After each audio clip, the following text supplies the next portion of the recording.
Hey guys, it's Angela coming back from Communing with Cards. I am taking a little bit of a couple days of a break from my deck collection videos because it was exhausting. But I am going to pick it back up. I plan on finishing the entire series this weekend because I've got a long weekend off from work. But I needed a little bit of a break, and I got a new deck today as I'm doing a deck collection video to see about paring down the collection a little bit, as we all do, right? So this is not a new deck by any stretch of the imagination, but it is one that I have actually wanted for a very long time. Like since, I don't even know how long back. It's the Golden Tarot by Cat Black. I've wanted this for so long, but I keep forgetting. But then I'll see it and I'll be like, oh yeah, I really want that, and then I'll forget. And anywho, yeah, I have it now in my greedy little hand. So these are the two little title cards. I'm just gonna put these over. Actually, I'm gonna put these back in the box. And I've had, okay.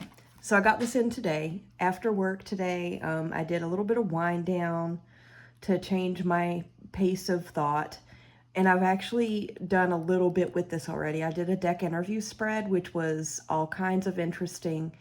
And then I did a first general reading with it. I say spread. Why do I say spread? I don't use anyway. Then I did like a general reading with it, which was insane.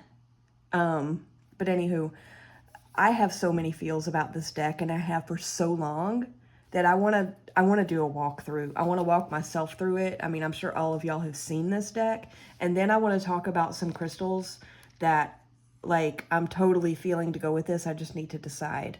Anywho, let me zoom in because this is beautiful. And again, I know I'm putting this over here so that it won't get the glare. This is the newer cardstock from US Games, so it is like a kind of their linen finish, and it's just lovely. The backs are absolutely beautiful, and I just want to go through this because I'm having some feels. This full card is just gorgeous. I love like the dark florals in the background, and I love that instead of like having the pouch thing slung over their shoulder, they have a drum. I don't know why I love that, but I do. And I absolutely, like, every time I see this deck, and I've been looking at this one off and on for years, I always see this card. Like, it's always one that's shown, and I've always loved this. Okay, the Magician. I love this so much. Like, he has all the tools, right? But he's also got like all these animals around him. And he's got, you know, the as above, so below thing going on. But it almost feels like he can...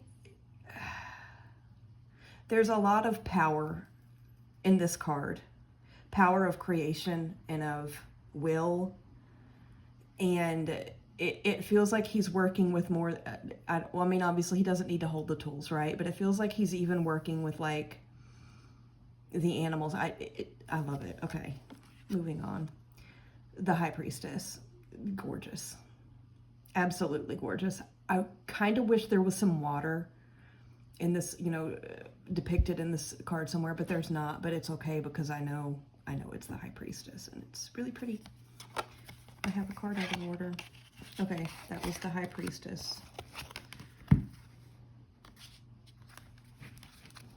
Hierophant doesn't come after the High Priestess. I just always feel like it should. They are in order.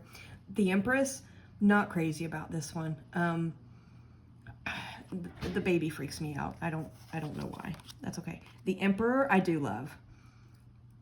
I love the expression on his face. He's just like, ugh. And I also love the crows. These have got to be either crows or ravens in this window. There's a cat on the desk, so sorry. It's not Piggy, it's actually a different cat. But anyway, there are crows or ravens in this window, and it almost feels like he's so insistent on creating order, right? That he's disconnected from the people. and he's getting his messages by bird. He also, look how hunched his shoulders look. Like I feel like he's carrying a great burden. I mean, this feels very Ten of Wands to me. He's carrying a great burden so that he can provide that structure that is needed. Anyway, I love this Emperor. And I don't know that I've ever really seen an Emperor card that made me go, oh, I like that. But this one, yes. The Hierophant, I mean, come on. The keys, the expression on the people's faces in the background, and like his expression, and I like that he's looking left. There's a lot. One thing I have noticed when I looked through this, and as I've seen walkthroughs of it before, there's a lot of interesting things with directionality in this deck that really stand out to me. What I like is that he's looking to the left. Now, with the imagery, I think this is like, I don't know, is it Baroque, Renaissance? I don't know my art history. It makes sense that he's got the Pope hat, right? And things like that. But the way that I interpret the Hierophant is very different than that. It's more of it more talks about tradition and ritual that doesn't have to be dogmatic religion in general. And so I like that he's looking to the left, because that the way that I see that is he's looking into the past in reverence of those things that he's carrying forward to new generations. And I really like that. The Lovers is pretty traditional, but I do like it. I like that the dog is closer to the woman, and it's almost like loyalty. Dogs are often associated with the idea of loyalty, and so I kind of like that he's standing closer to the female. The Chariot, this is absolutely beautiful. There's a lot of willpower. There's a lot of personal power and willpower in this card, right? I love it. Strength is really cool. What I like about this Strength card is that there's this horse in the background, like coming toward her, and she's holding this lion, and look how she's kind of giving the side eye to the oncoming horse. She's just like, I don't care. Like, you're not going to disturb me. Like, I'm in control of all of my emotions and my different ideas and the different parts of myself, and you rushing up behind me is not going to disturb me at all, or my lion.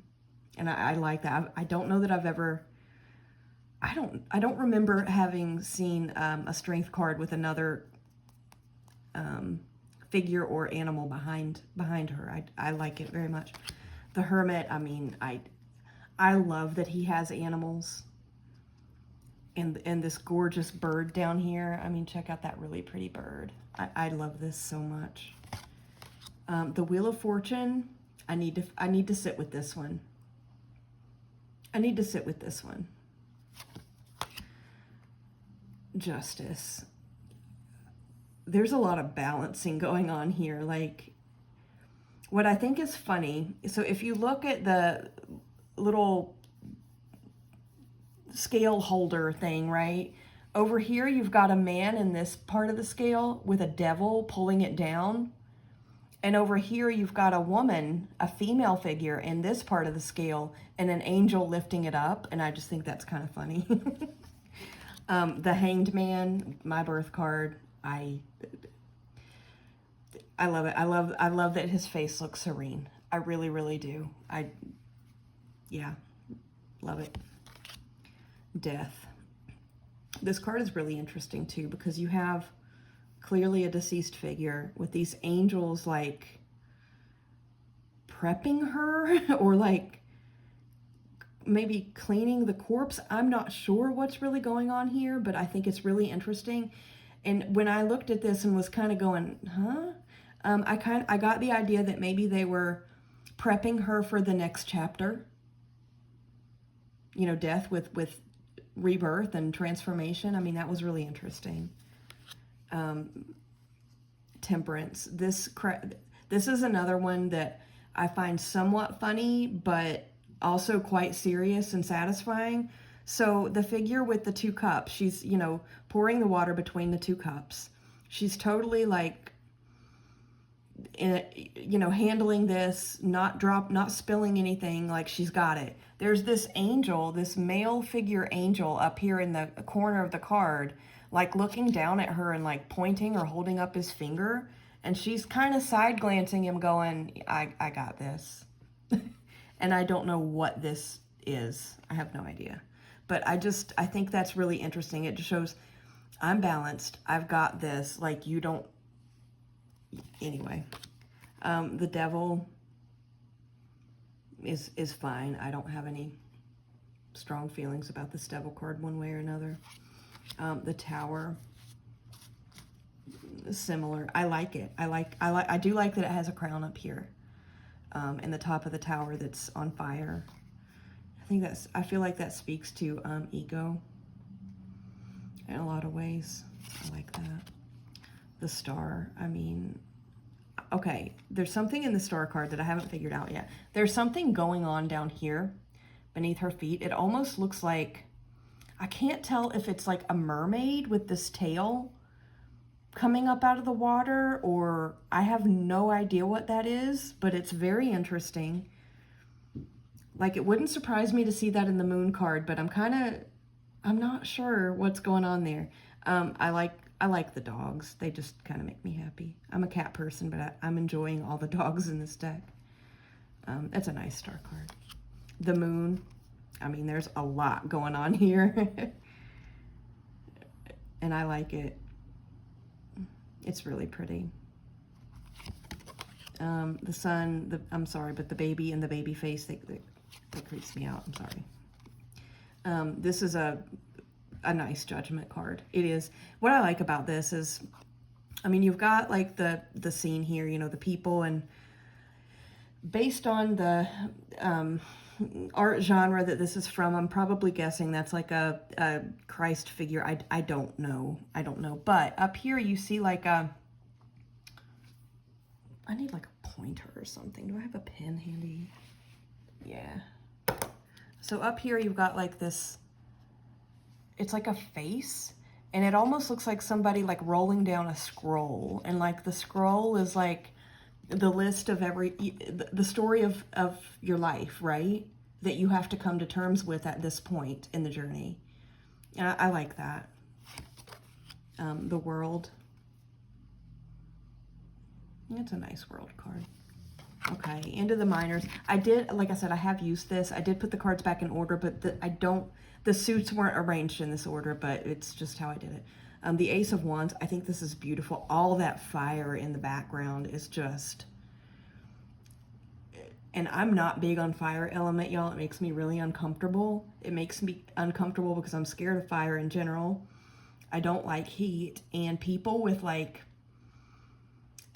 really strong fire energy, those kind of people who their energy will enter a room before they do, that makes me incredibly uncomfortable. So I don't always sit well with fire energy, but this is beautiful. And we'll talk about the deck interview that I had with this when we get done. The Two of Wands. This is nice. I don't have strong feelings. The Three of Wands is also quite nice. The Four. Okay, I had a moment with this Four of Wands, okay? And I don't know, it just popped into my head when I was looking at it. So back here in the background, you've got, the Four Wands with the garland and everything. Back here, you can see that there's like people dancing. So that's very, celebratory. In the foreground here, you've got three female figures. This one's pouring water into this dish. This one's like dipping her hand in the water. And then this one's holding this cloth. I don't know what's being done with this cloth, but what this reminds me of, and this is going way off the rails, y'all, but it came into my head, Clootie trees. If you know, you know. Okay, so Clootie trees, I have heard of and been familiar with them for most of my life, even though I had no idea that's what they were called or that they came from any kind of a tradition. They are often found around sacred wells in like Ireland, England, Scotland, right? Maybe even Germany, I'm not sure. Anyway, but what people will do, they'll go to those sacred wells to look for healing, or to look for peace, or to, honor whatever deity or goddess or saint or whatever is associated with that well. And then what they would do, you'll often see if you actually Google Clutie tree, you'll see these trees growing around these sacred wells that have all of these so many strips of cloth, like tied around their branches, just hanging there. So the way, and I don't know like the old Celtic or pagan associations with the Clutie tree. I don't know. I can speak to you about how I experienced something, how I've experienced that, or at least the visual of that in my life. I don't know, but it's basically you dip it in water. You take a strip of cloth or a ribbon or something like that. You dip it in water, which in this case they're using, whatever's being poured into this vessel. I like rainwater personally when I do this. And again, I don't know the original tradition. Like, this is something I've done since I was a little kid, and I have no idea where it came from, or how it began. I have no idea. But then, so you'll dip the strip of cloth into water, right? So water is tied to emotions and intuition and things like that.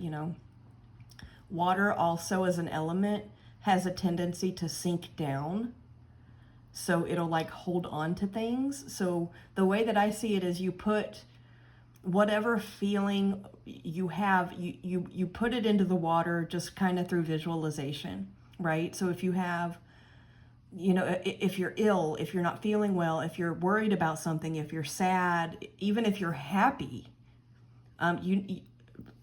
one day I need to do a video on the Clutie trees, because this is like a big part of my life, and I kind of scare my neighbors with them on my property, but that's another story.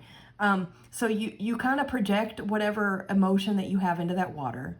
Then you take the strip of cloth. The strip of cloth is a carrier, basically. It's a stand-in for, anyway, so you dip the cloth into the water, then you tie the strip of cloth, the wet strip of cloth, onto the branch of a tree. And so there you've got water element, you've got earth element going on there, right? So then as the wind blows, it'll evaporate the water, or it'll spread the water. So you've got air element. And the way that I see that is it's kind of taking that sentiment and that emotion that I put into the water, a wish, a prayer, anything you want to put into that water before you dip the cloth, and it's spreading it out, to the earth, to your place, to deity if you believe in that, to the ancestors if you believe in that, to the universe, whatever. The sun will also help to dry that water. So there you've got fire energy. Fire element, its natural tendency is to ascend, to rise up. That's the Four of Wands. If anybody wants to know more about Clutie trees, I have so much to share. Let me know. Okay, the Five of Wands. Yes. Five of Wands energy. Yeah, competition, things like that, right? You got this rooster up here. And when I look at anytime that I run across a Five of Wands in a reading, like the key phrase that always pops into my head is, whose is the biggest? Yeah, this is great. The Six of Wands, beautiful. I love it. Nothing else really jumped at me here. I just like it. The Seven of Wands, perfectly nice. I like it. The Eight of Wands is perfectly nice. Eight of Wands. I'm in a very Eight of Wands place energetically the last few days, which is weird. I've never felt like I'm in an Eight of Wands place, but anyway, this is a perfectly good one. I love a Nine of Wands. Y'all know I love the nines in every suit. And I love this one. He's got the bandage around his head. He's building the multi-layers of fortress. I love it. The Ten of Wands, beautiful. I mean, the figure is carrying the wands, the 10 wands, but then you've got these bags of something hanging out down here, and he's kind of looking, if you look at the expression on his face, his eyes are kind of directed down there at these bags. It's almost like he's like, I've got to carry those two when I'm done. That's interesting. The Page of Wands, I think this is absolutely beautiful. I love the red tones even on the mountain back here and this little bonfire. The Suit of Wands in this deck is beautiful. The Knight of Wands. I almost wish there was a little bit more movement captured in this, but it's fine. It's fine. The Queen of Wands, I love her so much. She is what I've always associated with this deck because this is the box I've always seen. I mean, this crimson cloak thing is stunning. She has got this fierce, do not F with me. She's fiery, and I think she's fantastic. I wish there was a black cat, but it's okay. It's okay. The King of Wands, he's okay. I love the fireplace situation back here. He is like way too zenned out and comfortable in this chair, though. Like the King of Wands, if you think about imagine the traditional RWS, like he's almost ready to jump out of his throne. Like you can tell he's fidgety and doesn't want to sit still. I'm not getting that from this guy, but it's fine. It's fine. Okay, on to the cups. I mean, this is beautiful. I almost like that you're not seeing the water in the cup or overflowing from the cup. Instead, you have like the ocean, like just open water behind this angel who's holding it. And it's almost like, you know, all of this water is here for you. Keep refilling the cup, right? Should you want to. Because aces are invitations. They're not orders. So it's, yeah, you know, all of this water is available to you if you choose to accept it, right? The Two of Cups is perfectly fine. Okay, she's holding a feather. The female figure is holding a feather. This reminds me of the Nine of Coins, because in the Nine of Coins, I almost picture, like right now, they're in the beginning of this budding relationship, right? Like, or whatever, commitment, whatever, like Two of Cups, right? Like they're doing the thing. That's cool.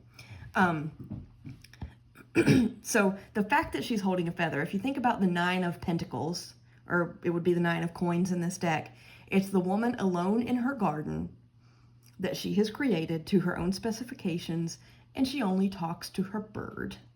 And this lady's holding a feather. I feel like she's going to grow up from this moment to become the Nine of Coins, and I'm so there for it.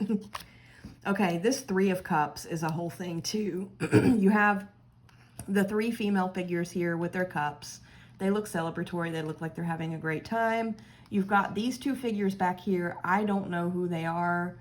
I can't tell. I think maybe they're both male, but I don't know. And then you've got a dog. This, to me, they're playing, they're doing their thing, they're having a great time. These almost look like chaperones, making sure that they're safe and that they're behaving properly. And then you've got this dog, you know, a loyal dog in the middle too, like two layers of protection and oversight. That's a bad word. I don't know. Two levels of chaperones for these girls. I just think that's interesting. I don't think I've ever seen that in a Three of Cups before. The Four of Cups is perfectly fine. I like it. The Five of Cups, I don't know what this is. I have no idea. Yeah, I mean, it's cool. The Six of Cups. Y'all, when I looked at this, okay, I don't do any kind of inner child work. I never have. I've never felt called to. Something about this, I mean, this is kind of a card of childhood, right? Or nostalgia, or, you know, there's a lot of ways to look at it. This looks to be the younger child. The younger child is, I'm not sure, that looks like maybe a bird in that hand. But they're holding this cup with flowers in it and handing it, like reaching it out to this older child who's reading a book and not even paying attention to this kid, to this younger one. Something jumped into my head, and I don't think it was directed at me because I don't feel called to do this kind of work. But something jumped out to me when I was flipping through this deck that just said, if this were to come up, if you were reading for someone, you would almost, it might be an indication that they need to pay attention to their inner child. Because this younger figure is offering this cup to this slightly older figure, but this figure is like lost in a book and totally ignoring them. I don't know. I thought that was interesting. I love this Seven of Cups. I just think it's beautiful. Don't know what else to say. I just think it's really pretty. The Eight of Cups is interesting. So you've got the 8 cups. You've got the figure walking away, the moon, that whole thing. What's going on with this cave over here? Like, I'm really interested. I'm very curious. What's up with that? The 9 of Cups is fine. Why... The 9s are like about... The 9s feel very lonely to me. They feel very isolated to me. Why is she holding a child? I don't know, but I can work with it. It's fine. The 10, I mean, this is what you would expect from a 10, but this is a creepy looking child and it kind of scares me a little bit, but that's okay. The Page of Cups is really pretty. I mean, no strong feelings. It's pretty. The Knight of Cups is also very nice. I enjoy that Knight of Cups. The Queen of Cups. Again, she's holding a feather. What? She's holding a feather. This almost feels more like a Page of Swords to me because of the feather situation, but whatever. It's fine. I can work with it. I'm glad the title's there, though. The King of Cups. He's fine.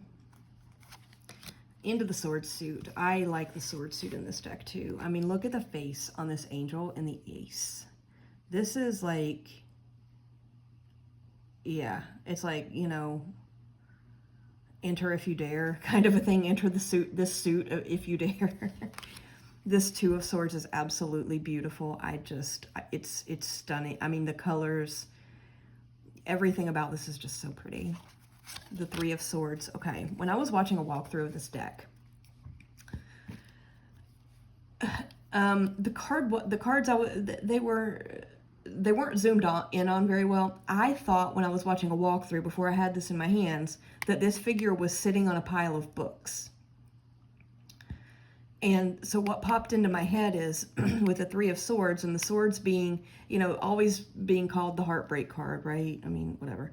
And the swords being the element of air and, you know, the mind and the intellect.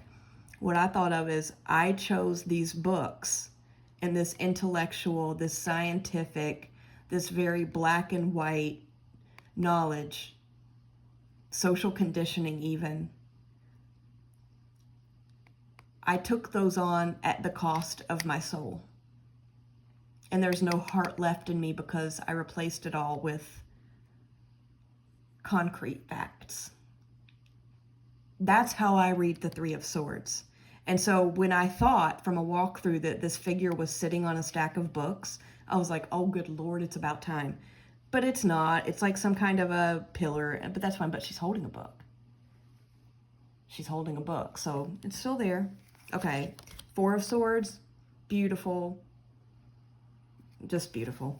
The 5 of Swords, this is interesting to me. So the 5 of Swords, you know, it's like kind of the winning at all cost thing, right? So you've got that, and you've got these figures that have been defeated, running away. You've got this dog. Again, a dog a lot of times is associated with loyalty. Look at this guy's hand. He's holding like a rope or a leash or something of this dog. He's holding it real tight. So it almost feels like forced loyalty from this dog because of the, I mean, think about the energy of this figure in the 5 of Swords, the winning at all cost, right? This dog feels like forced loyalty, or maybe loyalty out of fear. Or I wonder if that dog would be standing close by this figure if he wasn't held so tight, if that leash wasn't being held so tight. I thought that was fascinating. So the 6 of Swords, perfectly fine. I am interested about what's going on and this boat in the background. I can't really tell, but that's interesting. It's fine. The Seven of Swords, this is your typical Seven of Swords. It's fine. The Eight of Swords. The Eight of Swords. The Eight of Swords, okay. The Eight of Swords, I like this one. She's blindfolded. She's got the swords kind of surrounding her. She's also got this ribbon or some kind of a string or something like tied around her. But look at the expression on her face. She does not look disturbed by this. She looks at peace. Come on, camera, focus. Like, she looks perfectly okay. And this kind of reminds me of like 4 and 8. Isn't 8 in numerology, like in reading tarot numerologically? I don't know for sure. I think it's like kind of another level of stability after the 4s. Is it? If it's not, somebody correct me, but it's like a different kind of stability. I don't know. She almost, and I don't know if that's true, so don't quote me on that, but it almost looks like she's comfortable here. Blindfolded, surrounded by these, with this thing tied around her. It feels like she's comfortable, and yeah, I'm just gonna leave that at that. The Nine of Swords, I mean the dog. What's up with this dog in this one? I don't know, but it's interesting. I don't know if he's part of the nightmare, or if, I can't tell. I really can't tell. Maybe he's part of the anguish, or maybe he's there to comfort. I don't know. The Ten of Swords, this dog is totally like in attack mode. Like, wow, it's the end. Yeah. The Page of Swords is fine, but why is there a cow flying through the air? I have no idea what that's all about, but okay. The Knight of Swords, absolutely. And, you know, I was saying that in the Three of Swords that it's almost like you took dry facts, and I have nothing against education and like concrete facts and intellectual learning, y'all. Nothing at all, okay? It's just that's how I read, that's how I interpret that the Three of Swords as a heartbreak card. What's interesting here, this Knight of Swords, it looks like he's battling this dragon, right? A dragon is like a mythological creature, okay? So it's almost like, you know, the dragon as a mythological creature being like a symbol of magic or folklore or myth, right? He's defeating it. He's at war with it, and he's defeating it because, again, and this is an exaggeration because it's kind of an archetypal walkthrough of the tarot. I don't believe that I don't believe that intellectual knowledge is bad. I really don't. I actually really enjoy it. But it almost feels like he's trying to kill the magic, the folklore, the myth, because he's the warrior of the suit of the mind. I thought that was interesting. The Queen of Swords, she's fantastic. I think this is just a design on her dress.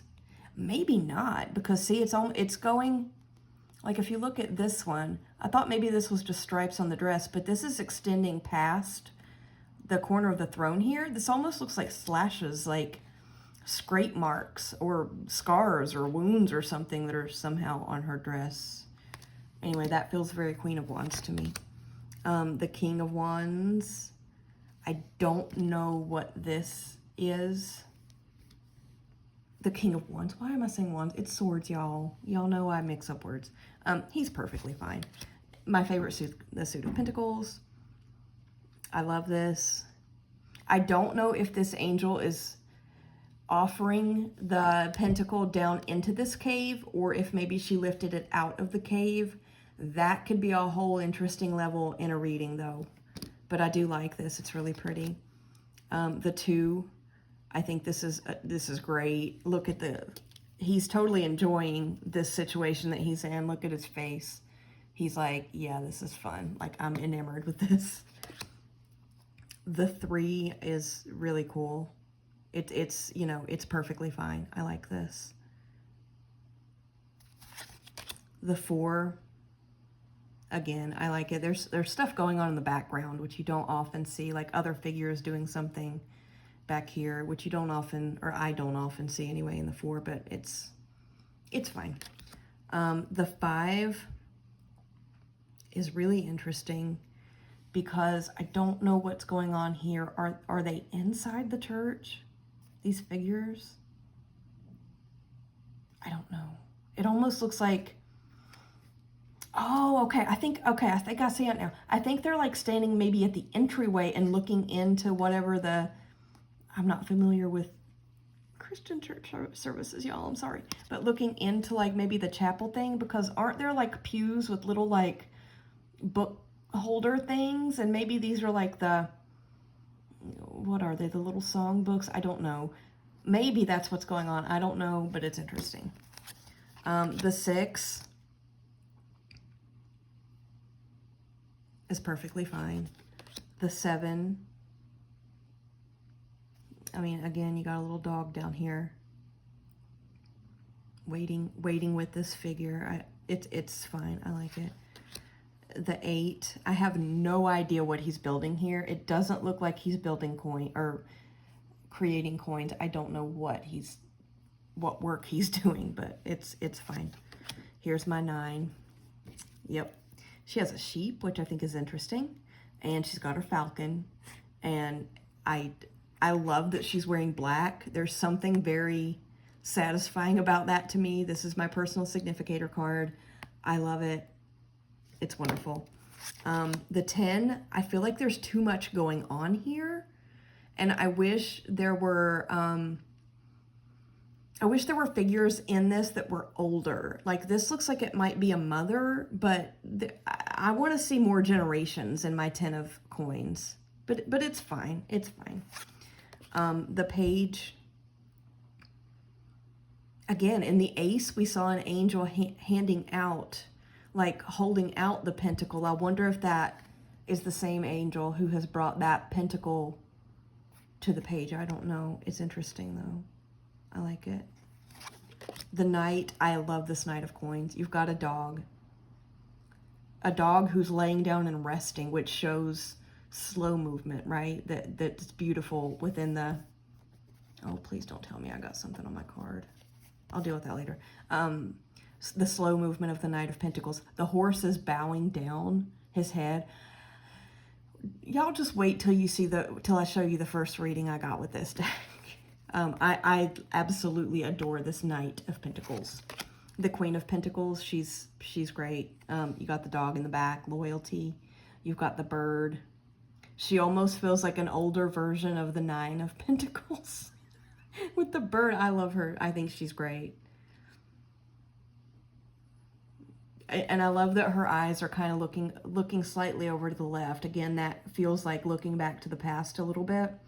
And I always feel with the Suit of Pentacles, those can tie to the past. They can have, there can be a lot of energy of looking back to the past and looking back to the foundation of things and things of that. I like this. The King, he's fine. I have no idea what he's doing. He's got scissors and a candle and I don't know. He could almost be the magician. I don't know, but he's fine.